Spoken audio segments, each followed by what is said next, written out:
Georgia returns 2,730 yards worth of the 4,300 yards total we had as an offense this past year. We have that returning. And a large chunk of that comes from our boys Ladd McConkey and Brock Bowers. Yes, we know that.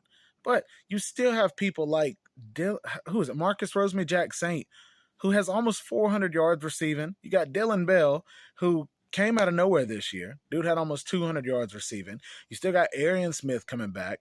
There are a lot of pieces in this offense that I feel are going to be really, really good, just especially at the wide receiver position, that and the tight end position. I think Oscar Delp's going to step up. He's going to have to.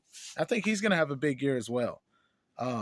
With this whole Raw Thomas situation, it is what it is. And I'm not knocking him. I have no idea, what's going to happen. It is what it is. Like it's his business. We're worried about Georgia fans. But what I do know is having Dominic Lovett come in is going to be huge for us too, because we're going to have another Ladd McConkey type.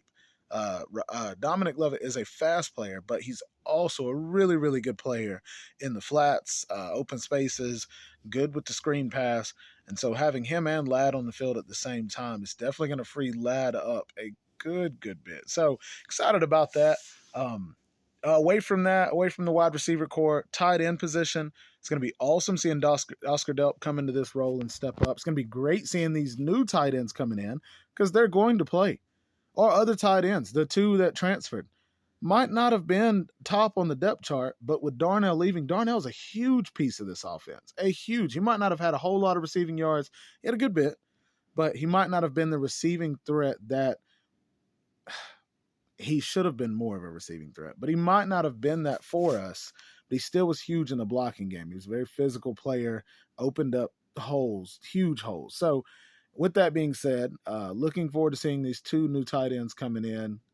Excited to see that, see how it plays out. But my hope, if we can keep Todd Monken, I will be okay. I will feel perfectly fine if we can keep that man. So #pay the man, pay the man, pay the man.